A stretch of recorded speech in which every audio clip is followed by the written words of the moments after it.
शुभ रात्रि sleep stories में आपका स्वागत है। आज की कहानी है आशीर्वाद भवन का दीपू। ये है दीपू का डीलक्स रूम।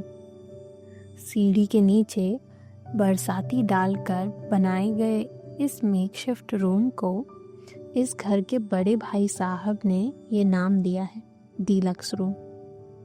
बड़े भाई साहब चाहे मजाक से इसे डीलक्स रूम कहते हों, मगर दीपू के लिए यह मजाक नहीं, सच है। दीपू को अपने इस कोने से प्यार है, इस कदर कि आप इसे प्यार नहीं मोह कह सकते हैं। फुर्सत के क्षणों में दीपू यहीं आकर सपने देखा करता है। हालांकि फुर्सत के क्षण उसके लिए निहायत ही मुश्किल है, पर जब भी मिल जाए वह अपनी कुठरिया में आकर पलंग पर पड़ जाता है और कोई न कोई फिल्मी गीत गाता है। उसे गानों का बहुत शौक है। एक दिन वह घर की बड़ी भाभी के साथ माता का मेला देखने गया था। तो जब तक भाभी जी धीरे धीरे सीढ़ियां चढ़कर देवी के द्वार पर गई और दर्शन करके धीरे धीरे उतर कर आई, उसने एक गूंदने वाले से अपने उल्टे हाथ की कलाई पर गुदवा लिया था संगीत। घर की छोटी भाभी या सुप्रिया दीदी उसे जब तब पढ़ाया करती थी, सो इतना अक्षर ज्ञान उसे हो गया था कि वह अपने हाथ पर लिखा संगीत शब्द पढ़ ले। दीपू अरमानों से भरा एक लड़का था, अपनी माँ की तरह स्वप्न जीवी। उसका यह महत्वाकांक्षी मन उसकी कुठरिया की साज सज्जा में साफ छलकता था। पलंग के पीछे की दीवार पर उसने दिलवाले दुल्हनिया ले जाएंगे का पोस्टर चिपका रखा था, जो उसे नाई की दुकान से मिला था। पोस्टर कोने से फटा था, मगर उसने उसे सेलो टेप से चिपका कर जोड़ जाड़ लिया था। साइड की पुरानी दीवार पर जाने किस जन्म का बना एक आला था। दीपू ने आले में एक छोटा कंघा आईना रखा था। यह उसके जेब के कंघे से थोड़ा बड़ा वाला कंघा था। आईने के पीछे सुगंधित साबुन का टुकड़ा और शैम्पू के पाउच की लड़ी वह रखता था। वह अपनी तनख्वाह के पैसे इन्हीं चीजों में खर्च करता था। उसे कौन से घर भेजने होते थे पैसे। वह सुगंधित साबुनों का शौकीन था, अतः हर बार अलग अलग ब्रांड का सुगंधित साबुन लाता था। बचपन में उसने देखा था अपनी माँ को पैसे बचाकर स्वयं के लिए लक्स साबुन खरीदते हुए, जबकि गांव भर की औरतें मिट्टी से बाल धोती थी। दीपू की माँ भी निराली ही थी। ऐसे समाज में रंगीन सपनों से भरपूर एक औरत, जहां औरतों का सपने देखना सख्त मना था। दीपू भी माँ पर ही गया था, हिंदी फिल्मों का खास प्रेमी और रंग बिरंगे सपने देखने वाला इंसान। लिहाजा उसकी कोठरी में फिल्मी गानों की कैसेट्स का ढेर लगा था। वह अपने हाथ में आया पैसा ऐसी ही चीजों पर खर्च करता था।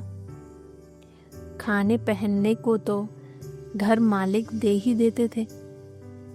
घर की छोटी वाली भाभी ने दीपू को एक पुराना टेप रिकॉर्डर भी दिया था, जिसमें डालकर वह अपनी कैसेटें बजाया करता था। और ठोक ठोक कर ही सही टेप रिकॉर्डर चलाया करता था। सुप्रिया दीदी भी अपनी कोई पुरानी कैसेट होने पर दीपू को ही देती थी, और सोनू भैया ने अपना काला चश्मा भी दीपू को दे दिया था, जिसकी टूटी डंडी दीपू ने फेविकॉल से चिपका ली थी। खैर उससे क्या, टूटा ही सही, उसके पास काला चश्मा तो है जिसे पहनकर वह थोड़ी हीरोगिरी कर सकता है। काले चश्मे ने भी जब तब उसे अपनी माँ की याद दिलाई है, जिसे वह बिल्कुल याद नहीं करना चाहता, फिर भी कभी भूलता नहीं। उसकी माँ भी तो एक बार कहीं से काला चश्मा ले आई थी। नायलॉन की साड़ी पहन गॉगल लगाकर जब वो गांव की सड़क पर निकलती तो औरतें पेट पकड़ पकड़ कर हंसा करती थी। दीपू के पिता ने उसकी माँ को मारा भी था कि बड़ी हेमा मालिनी बनी फिरती है, और सचमुच वो एक दिन भाग गई थी घर से मुंबई हेमा मालिनी बनने को। फिल्म की शौकीन तो वह सदा से ही थी। हाथ में 2-4 रुपए आए नहीं कि गांव की वीडियो टॉकीज में घुसी मिलती, भले फिर घर आकर मार खा ले, पर बखत बखत पर पिक्चर तो जरूर देखती। फिर एक दिन गांव में कल्लू आया, जो दीपू की माँ का दूर का रिश्तेदार था। वो मुंबई से आया था, अपनी बहन के लिए लिपस्टिक भी लाया था। उसने दीपू की माँ को बताया कि मुंबई में तो कैसी सड़ी शक्ल वाले भी लीप पोत कर हीरोइन बन जाते हैं, एक का भी चेहरा सही साट नहीं है जैसा दीपू की माँ का है। अगले हफ्ते गांव के लोगों को पता चला कि दीपू की माँ कल्लू के साथ बस में चढ़ गई। बस के दरवाजे पर टाटा करके हाथ हिलाते हुए गांव गली में जो दिखा उसे कहते हुए कि हीरोइन बनने मुंबई जा रही है। दीपू की माँ ने ये तक नहीं सोचा कि कौन दीपू की नाक पोंछेगा और कौन उसके कपड़े धोएगा। दीपू का पिता शाम को गांव लौटा और उसे पता चला तो उसने अपना सिर ठोक लिया। उसने जल्दी ही दूसरी शादी कर ली। इस बार वह खुश था। उसकी पत्नी ज्यादा मगजमारी नहीं करती थी। वह सिनेमा भी नहीं देखती थी। वह तो घर के काम काज में ही लगी रहती थी। दीपू की माँ ने तो रामलीला में सूपनखा का पाठ भी कर डाला था। कभी वो मार भी खा लेती इसके लिए, पर करती मन की ही थी। कुछ सालों में दीपू के नई भाई बहन भी दुनिया में आ गए और दीपू के जी का जंजाल बन गए। जब देखो तब जानवर की तरह वह दुत्कारा जाने लगा और गधे की तरह काम करता फिरता।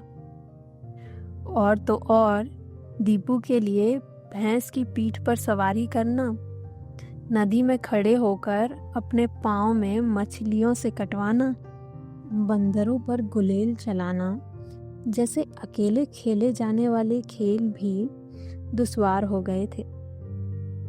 लड़कों के साथ सितोलिया खेलना और लकड़ी लेकर पुराने टायर दौड़ाने का मुकाबला करना तो दूर की बात।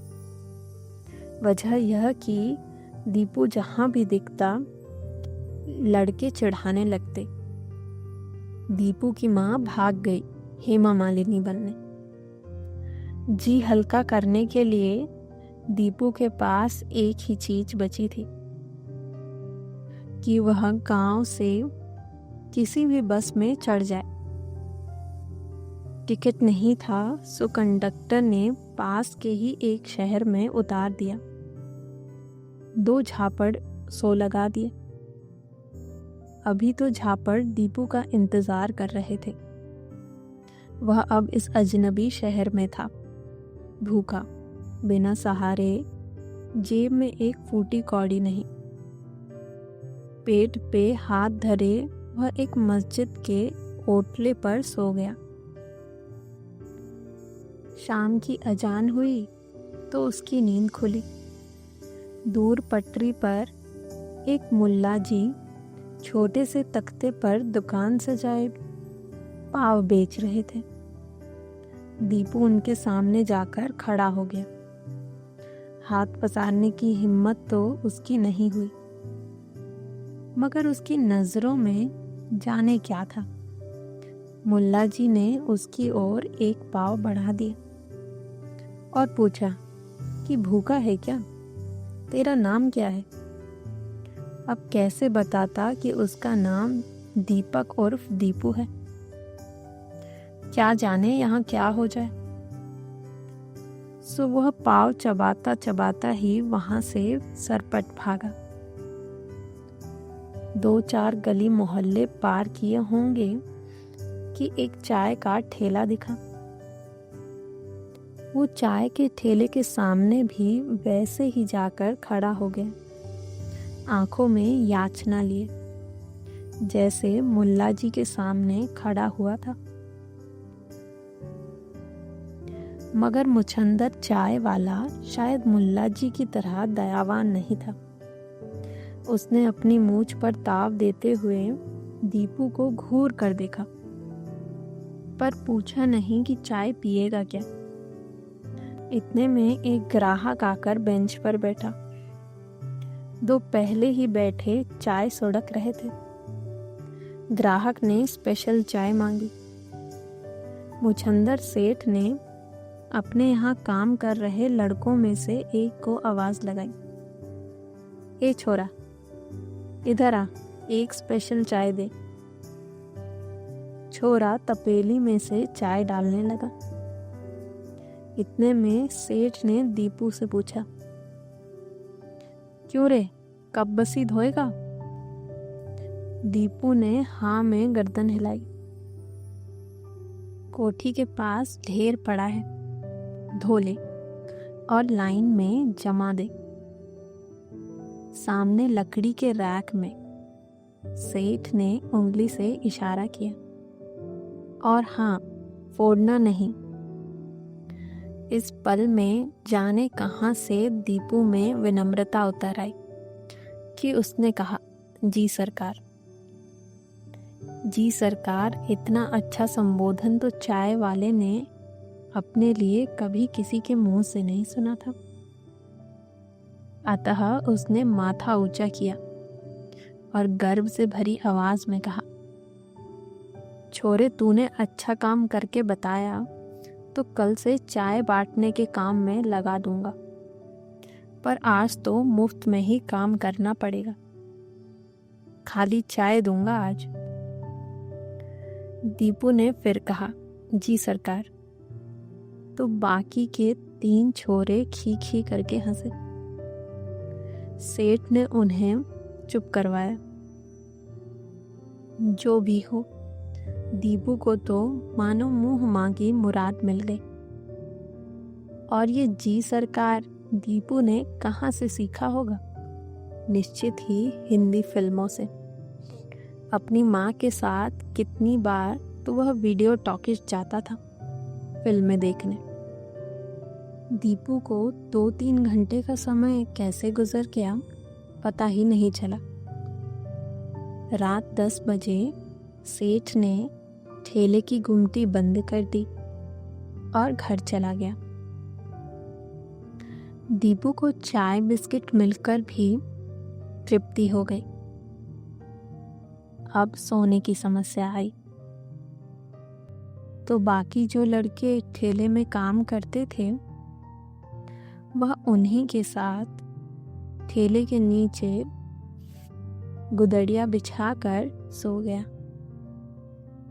वे लड़के उसे खूब मारा करते। अब वह उदास रहने लगा। उसने ऐसे करके गुमटी पर 1.25 महीने बिताए, लेकिन लड़कों ने उसकी तनख्वाह भी छीन ली। हालांकि अब तक गुमटी ही उसका ठिकाना बनी रही। एक दिन उसे जानकी दास से मिलने का मौका मिला, जो आशीर्वाद भवन में रहता था।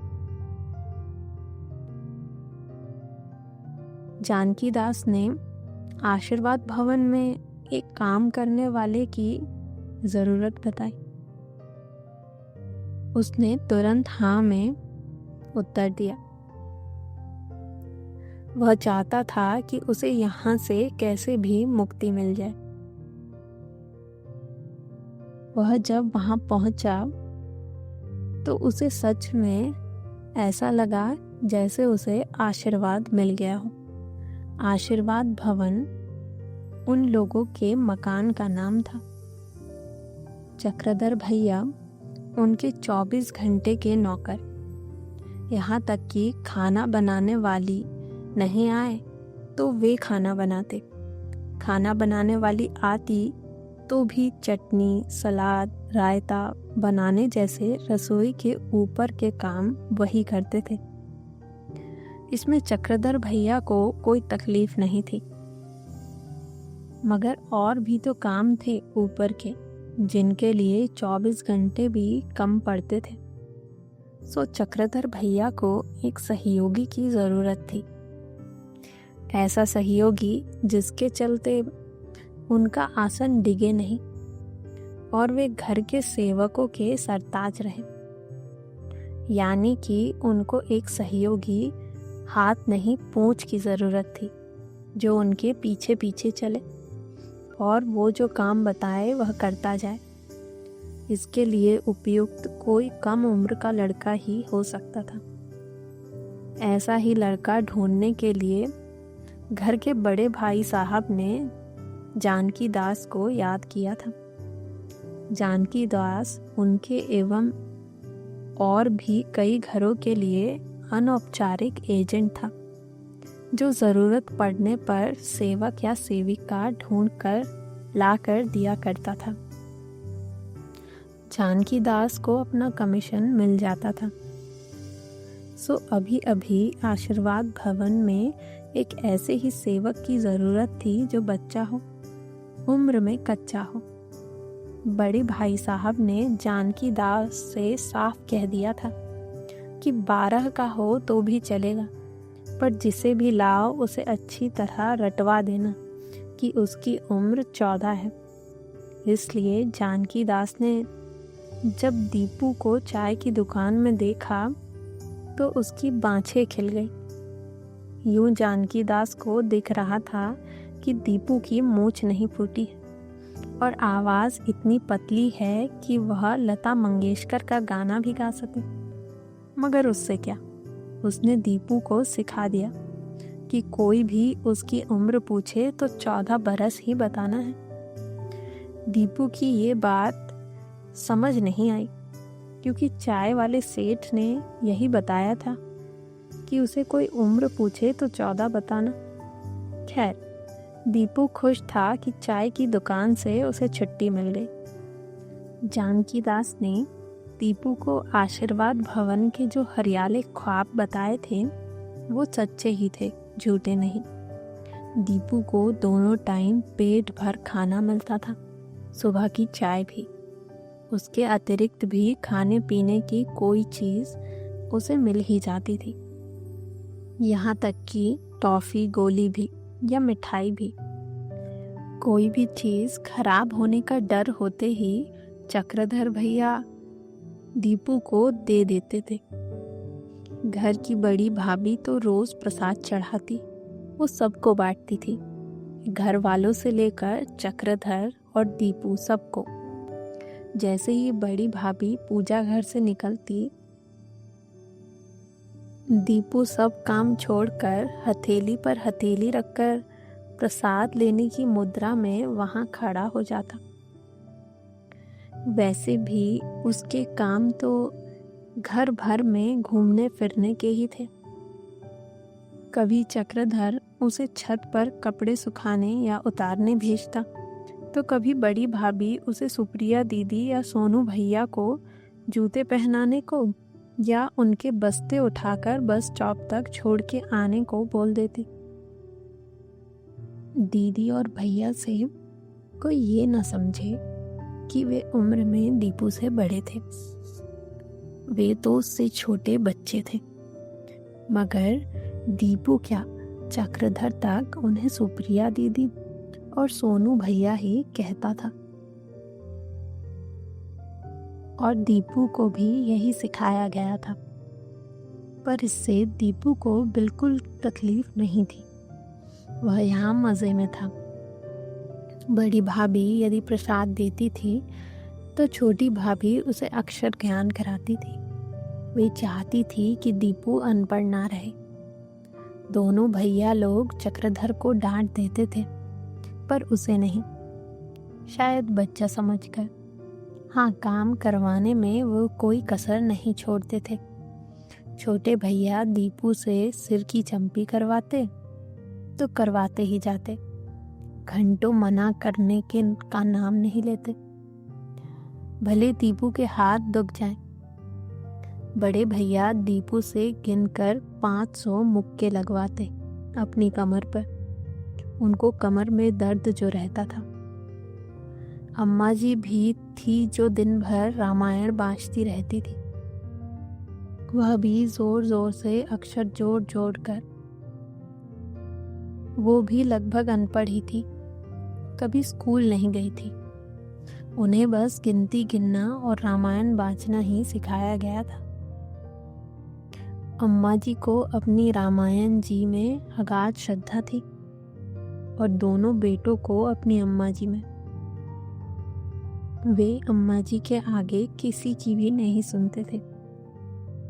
दीपू से अम्मा जी का बस ऐसा ही कुछ काम पड़ता था, जैसे अम्मा जी मंदिर जाएं तो उनके साथ जाना और बाहर खड़े रहकर उनकी चप्पल की रक्षा करना, लकड़ी का हाथ लेकर अम्मा जी की पीठ खुजाना, अम्मा जी के घुटनों पर बांधने के लिए पड़ोस के घर से खटू मड़े के पत्ते लाना। बस इसी तरह के कुछ छोटे मोटे काम। कभी कभी सुप्रिया दीदी और सोनू भैया उसे अपने साथ बैडमिंटन भी खिला लिया करते थे। आशय यह है कि आशीर्वाद भवन में दीपू एकदम मज़े में था। फिर चक्रधर को एक दिन अपनी माँ के बीमार होने पर गांव जाना पड़ा। उससे दीपू की दिनचर्या में बदलाव हो गया और वह सीनियर हो गया। चक्रधर की आशीर्वाद भवन से विदाई हो गई और नन्हा दीपू अनायास ही चीफ सेवक बन गया। उसने काम में ऐसी फुर्ती और होशियारी से संभाला कि घर के लोग दीपू के कायल हो गए। आशीर्वाद भवन उसका स्थायी वास हो गया। अब यही उसका घर था, यही उसका परिवार और यही उसका संसार। पूरे 8 साल पलक झपकते गुजर गए थे। अब दीपू बड़ा हो गया था। उसकी तनख्वाह भी बढ़ाई गई थी। बड़े भैया ने कहा भी, दीपू तुम्हें पैसा घर तो भेजना नहीं होता, अब तुम बड़े हो गए हो, तुम्हारा बैंक अकाउंट खुलवा देते हैं, तुम्हारी तनख्वाह उसी में जमा कर दिया करेंगे। कब तक हम तुम्हारा रुपया अपने पास जमा रखेंगे। दरअसल अब तक की व्यवस्था यही थी कि बड़े भैया दीपू का पैसा जमा कर रहे थे। जितना उसे हाथ खर्च के लिए चाहिए होता मांग ही लेता था और अपने सब शौक पूरे करता था। जैसे अक्सर रविवार की शाम जब बाकी सब लोग बाहर खाने वाले हों अम्मा जी के लिए खिचड़ी बनाकर उन्हें खिलाकर सिनेमा चले जाना। यूं दिवाली पर उसे नए कपड़े दिलाए जाते थे। फिर भी कभी कभी वह अपने पैसों से कोई कपड़ा या शर्ट टी शर्ट ले लेता था। तेल साबुन तो वह खरीदता ही था। कुछ चीजें उसे भाभी जी लोग भी दे देती थी, जिन्हें वह अपनी कोठरिया में लाकर रखता था। मगर उसका सबसे खास पोजीशन था उसका टेप रिकॉर्डर और वह चौखुट आईना जो उसने आले में रखा था। फ्री टाइम में वह जमकर कैसेट सुनता था। जोर जोर से फिल्मी गाने गाते हुए काम करता तो कोई उसे कुछ नहीं कहता था, बशर्त है सुप्रिया दीदी या सोनू भैया के एग्जाम्स न चल रहे हों। अपनापा तो इतना हो गया था कि बड़ी भाभी ने तो सुप्रिया दीदी से दीपू को राखी बंधवा दी थी और राखी बंधवा कर इतने भाव विभोर हो गया था कि तुरंत जाकर सुप्रिया दीदी के लिए बढ़िया सा गिफ्ट लिया था। घर में कोई मिठाई जैसे जलेबी आती तो दीपू को भी दी जाती, एकदम ताज़ा ताज़ा और गरम। भले तख्त पर बैठी अम्मा जी यह कहकर चिल्लाती रहें, क्यों इसे बिगाड़ रहे हो, शुद्ध घी की जलेबी है, देना है तो किसी बामन को बुलाकर दो, कम से कम तुम लोगों के खाते में पुण्य जमा होगा। मगर दोनों भाभी जी लोग अम्मा की ऐसी बातें एक कान से सुनकर दूसरे कान से निकाल देती। अम्मा जी वो भी बड़ी विचित्र जीव थी। बात निकली है तो उनके कसीदे भी काढ़ लिए जाएं। अम्मा जी घर के बीचों बीच बने चौगान में एक तख्त पर बैठी हर वक्त रामायण जी बाँचा करती। बीच बीच में नौकरों को ललकारा करती और बहुओं को ताने दिया करती थी। अम्मा जी के ताने इतने मौलिक और विटी हुआ करते थे कि उनको जमा करने पर आराम से एक पुस्तक प्रकाशित करवाई जा सकती थी। बेटों से तो वो लाड़ प्यार से बातें करती थी। बेटों को ताने देने का मन हो आए तो उनके लिए अम्मा जी के अन्यथा समृद्ध खजाने में बस एक ही ताना था, कैसी डरपोक औलाद पैदा की है मैंने। अम्मा जी को अपने लड़कों की सब बात अच्छी लगती थी, सिवाय जब वह अपनी पत्नी के मन का कोई काम करे। दोनों के दोनों 40 पार निकल जाने पर भी अम्मा जी के आज्ञाकारी बने हुए थे। अम्मा जी के दिए गए संस्कारों के मुताबिक धर्म ध्यान भी करते थे। विधि विधान से पूजा पाठ करना, श्रावणी के रोज नदी में स्नान करके जनेऊ बदलना, कोई स्वामी कोई महाराज या गुरु नगर विहार पर आए तो उन्हें घर पर आमंत्रित करना, पदरावनी करना और उनसे अपनी बीवी बच्चों को आशीर्वाद दिलवाना वे कभी नहीं भूलते थे। अम्मा जी को रात सोने का वक्त हो जाने पर हाथ पकड़कर उनके पलंग पर छोड़ आने का काम भी दोनों बेटों में से कोई न कोई करता था। कभी कभी तो दोनों भी एक दाएं एक बाएं से माँ को पकड़कर ऐसे चलते थे जो दृश्य देखे वो मेरे राम लखन जियो गुनगुनाने लगे। अम्मा जी की अपनी रामायण जी में जो अगाध श्रद्धा थी उसे भी दोनों बेटे यथावत निभाते थे, या यूं कहें कि उन्होंने भी अपने मन में उस ग्रंथ के प्रति वैसी ही श्रद्धा पाल ली थी। रात को अम्मा बिछौने पर ले जाने के बाद वे रामायण जी को भी सुलाने ले जाते, उस पुस्तक के लिए बने खास आले में जो चांदी की पतरी में मढ़ा गया था। और पुस्तक जब अपने पलंग यानी लकड़ी की रेहल सहित आले में बिराज जाती तो उसे गोटा किनारी लगे लाल मखमल के कपड़े से ढक दिया जाता। अम्मा जी के साथ रामायण जी भी सो जाती, मगर खर्राटे सिर्फ अम्मा जी भरती। इस तरह आशीर्वाद भवन में सब अच्छा ही चल रहा था। दीपू को भैया और भाभी लोगों के साथ में बेटा जोड़े बगैर कभी नहीं बुलाते थे।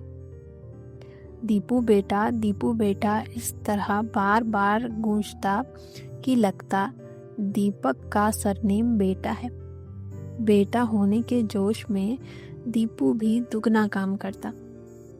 चक्रधर की तरह उसने कभी कोई फरमाइश नहीं की। उसे एक पूछ की जरूरत भी नहीं थी। यूं झाड़ू पोछे वाली, बर्तन कपड़े वाली, खाना बनाने वाली आती जाती रहती। बाकी 24 घंटे का तो दीपू ही था, जिससे कभी भी पाँव की मालिश करवाई जाती थी, पीठ दबवाई जाती थी। घर देर से आने पर रात को 2 बजे भी जिसे उठाया जा सकता था।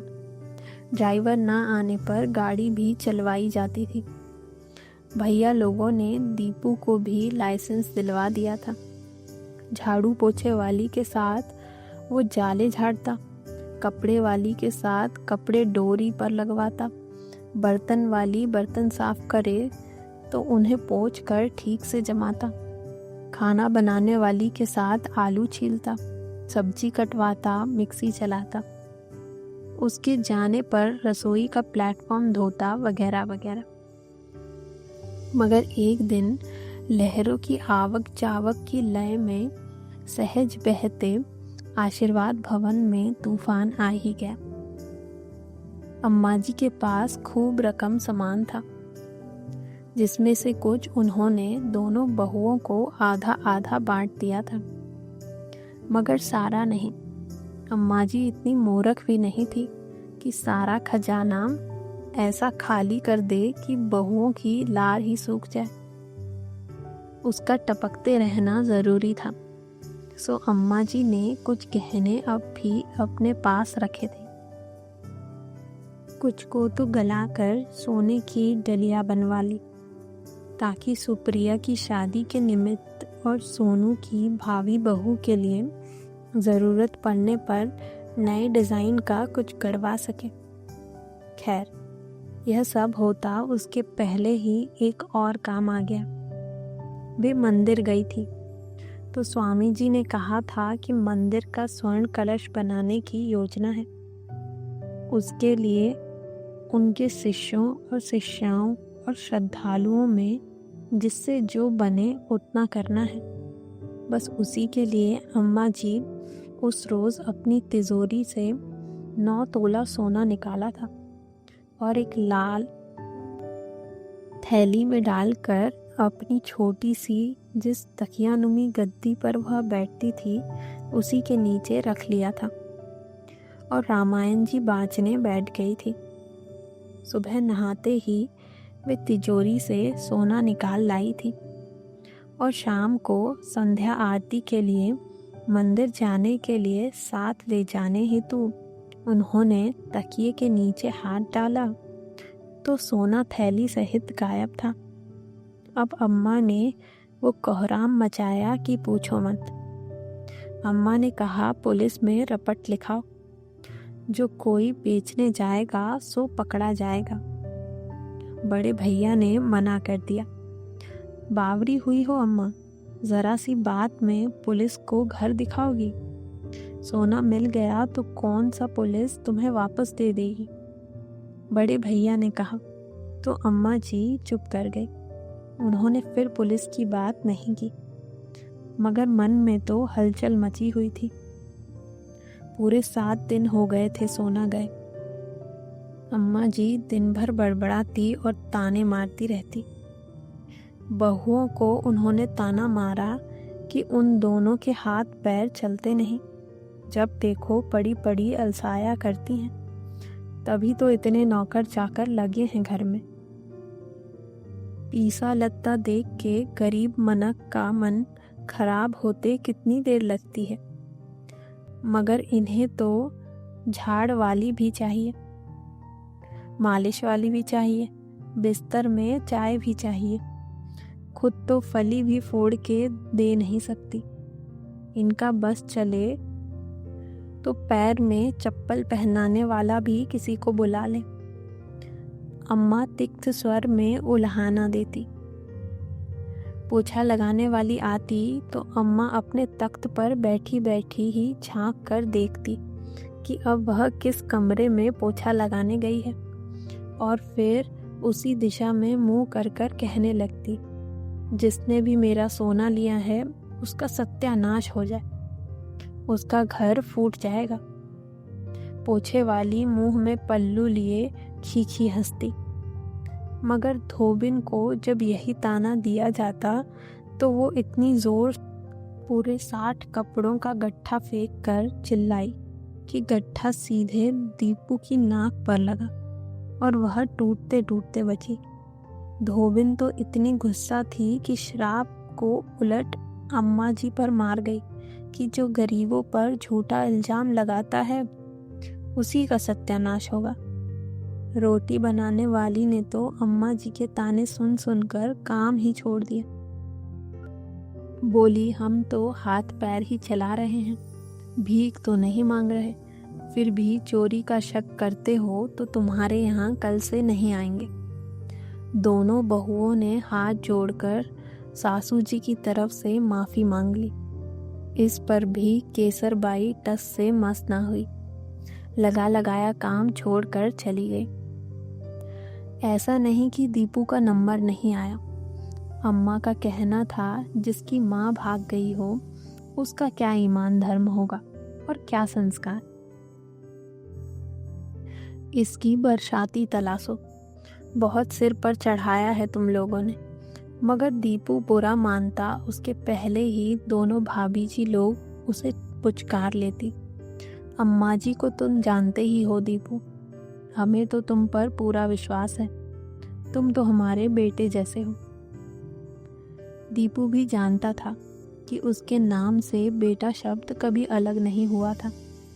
भले अम्मा जी ने उसे कभी बेटा ना कहा हो, पर दोनों भैया और भाभी उसे बेटा ही कहकर पुकारते थे, दीपू बेटा। दोनों भाभी लोग उसे समय निकाल निकाल कर पढ़ाया करती थी, सो दीपू को अक्षर ज्ञान भी हो गया था।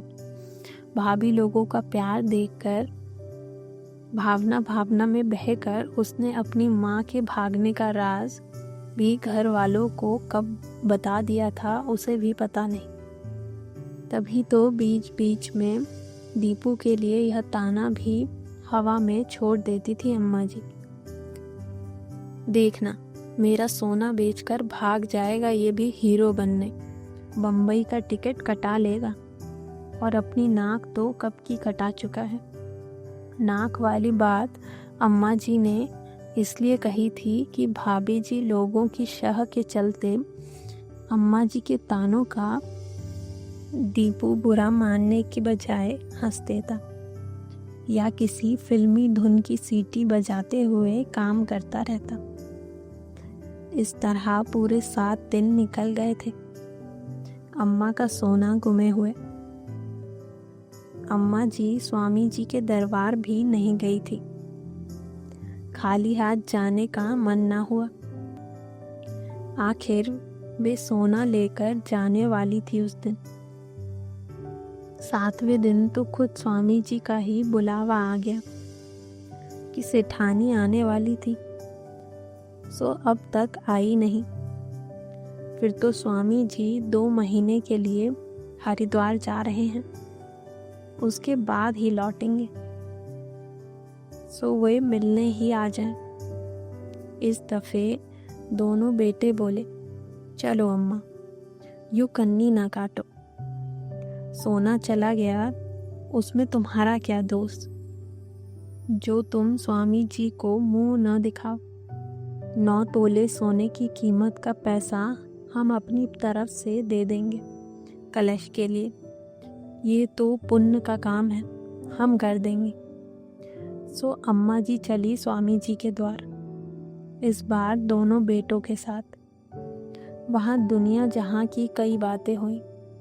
इस बारे में भी कि मंदिर का स्वर्ण कलश बनवाने के लिए स्वामी जी किन किन स्रोतों से धन इकट्ठा कर रहे हैं और कैसे अम्मा जी सहित उनके दोनों बेटों को इस महती कारज में अपना भी योगदान देना चाहिए। जो सबसे ज़्यादा धन देगा और चंदा भी इकट्ठा करेगा उसे कलश स्थापना पूर्व होने वाले यज्ञ में जजमान बनने का मौका मिलेगा। स्वामी जी ने बंसी पर गाजर लटकाई। यह बात सुनकर अम्मा जी में भी 7 दिन से खोया हुआ जोश वापस आ गया। उन्होंने खुश होकर हुंकार भरा और उम्मीद भरे गर्व से अपने दोनों बेटों की ओर देखा। अब अम्मा जी को लगा स्वामी जी को सोना गुमने की बात बता ही देनी चाहिए। बेटे पुलिस को बताने को मना कर रहे हैं, पर स्वामी जी को बताने को तो नहीं ना। सो उन्होंने बेटों के सामने ही पूरा किस्सा स्वामी जी को बताया और लगे हाथों उपाय भी पूछ डाला कि चोरी कैसे पकड़ी जाए। रामायण जी में श्रद्धा है ना, तो रामशला का प्रश्नावली से पूछो। स्वामी जी ने उपाय बताया। यह कैसे करना है यह बताने की ज़रूरत स्वामी जी को नहीं पड़ी। आशीर्वाद भवन में कई बार रामशला का प्रश्नावली की सहायता ली जा चुकी थी, सो वे लोग जानते थे यह कैसे करना है। यह करार पाया गया कि मंगलवार की सुबह घर के सभी सदस्य नहाकर रामायण जी पर फूल चढ़ाएंगे। फिर दोनों भाभी लोग में से एक केश सहित स्नान करके आसन पर रामायण जी के सामने बैठेंगी और आंख मूंद कर भगवान का ध्यान करेंगी। फिर रामशला का प्रश्नावली से किसी एक कोष्टक में उंगली रखेंगी। हर कोष्टक से अगला 10वां अक्षर लिखती जाएंगी। धोबन, खाने वाली, मालिश वाली, झाड़ू पोछे वाली, ड्राइवर, प्रेस के कपड़े वाला, केबल वाला, हर किसी का नाम लेकर अलग अलग बार रामशलाका के उत्तर मांगे जाएंगे। जिस जिसके नाम पर कुछ तरह की चौपाई आएगी वह निर्दोष जानकर बख्श दिया जाएगा। उससे आगे कोई पूछताछ न होगी। मगर जिन जिन के नाम पर पूर्व निर्धारित दूसरी तरह की चौपाई आएगी उनके सबके नाम की पर्ची बनाई जाएगी। हथेलियों के बीच अच्छी तरह खंगाल कर पर्चियां भगवान के सामने डाली जाएंगी। उनमें से एक पर्ची आंख मूंद कर उठाई जाएगी। इस आखिरी पर्ची पर जिसका नाम निकले वही चोर। सो सब कुछ तय हो गया। बस एक गड़बड़ हुई कि छोटी भाभी बाथरूम में फिसल गई और उनका पैर टूट गया। अम्मा जी बड़बड़ाई भी कि जब कोई काम पड़ता है ये बीमार होती है, जन्म की आलसी जो ठहरी।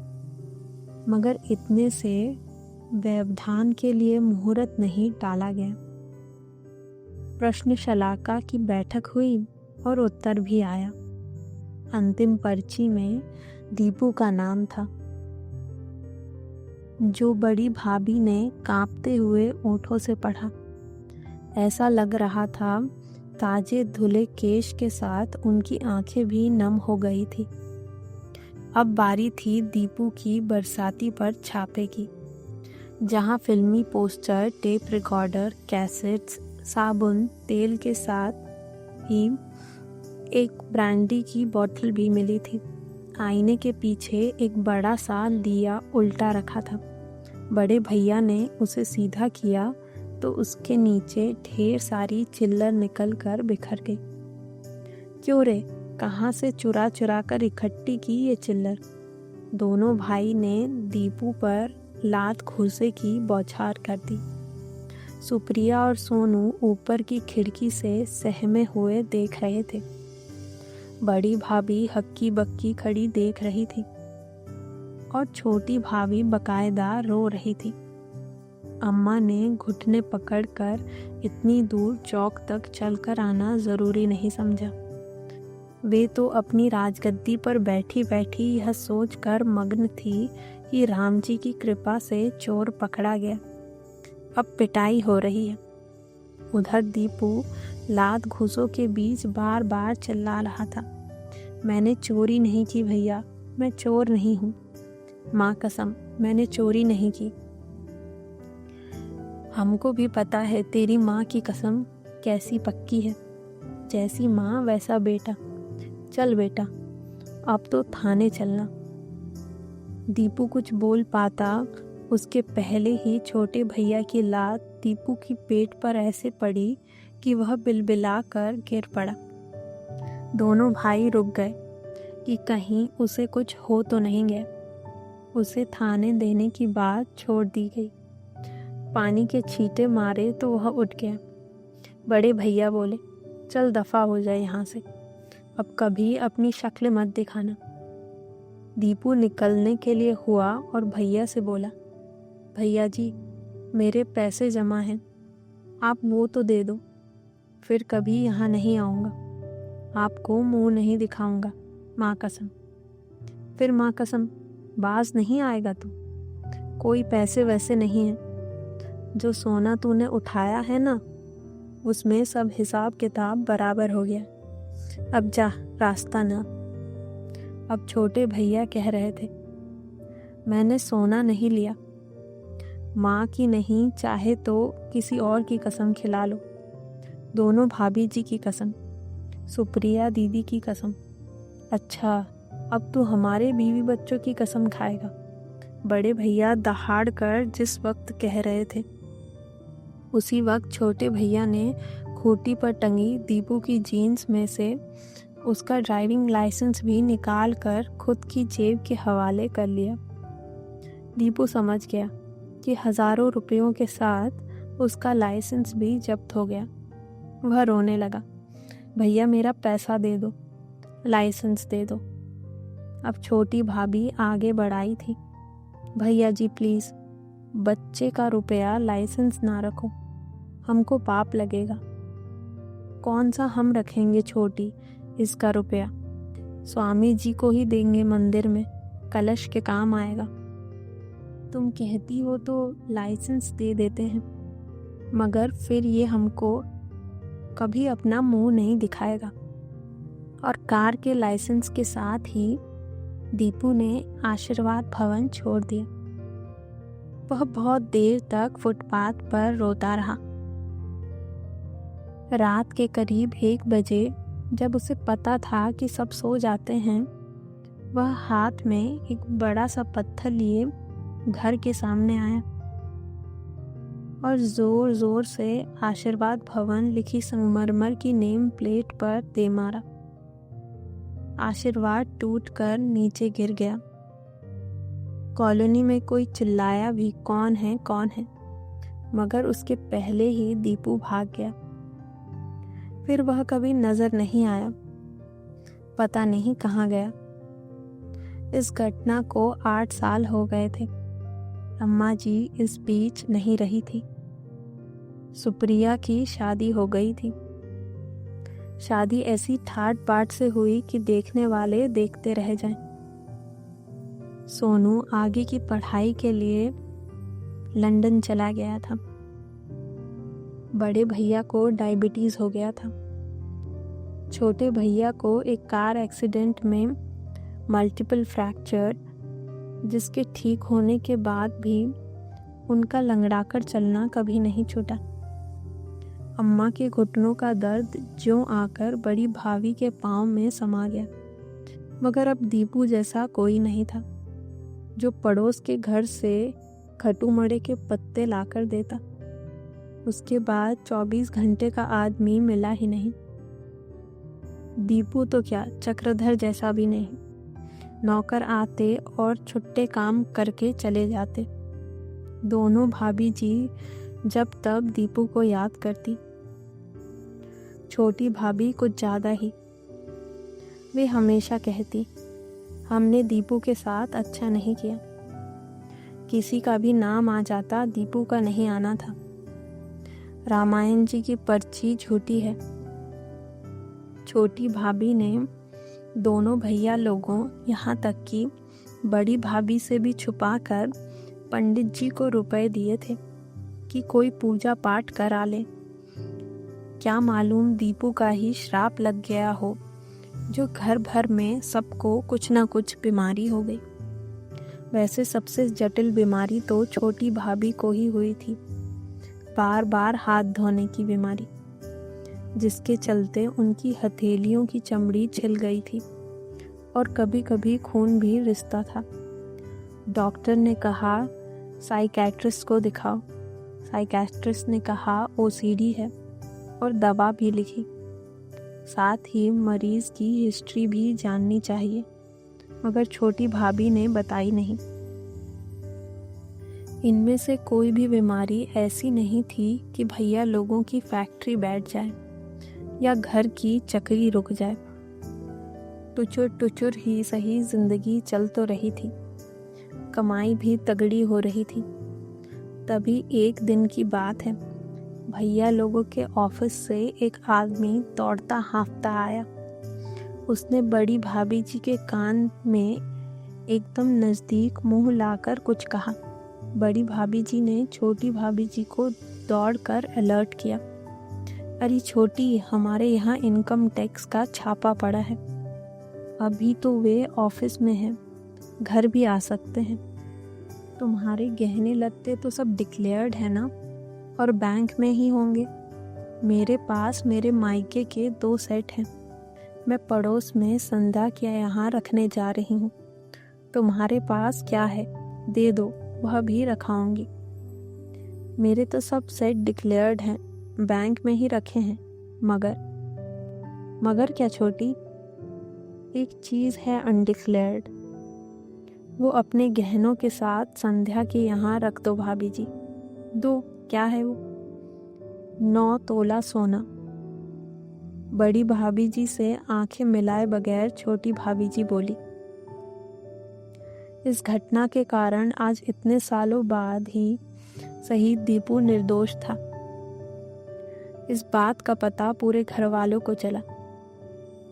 सबको विश्वास नहीं हो रहा था कि इतने सालों तक वो दीपू को दोषी मानते रहे, पर ये सब छोटी भाभी का काम था। बड़े भैया ने दीपू को बुलाकर माफ़ी मांगी और सूद समेत उसकी सारी कमाई वापस दे दी। पैसों से ज़्यादा दीपू को उसकी खोई हुई इज्जत वापस मिल जाने की खुशी थी।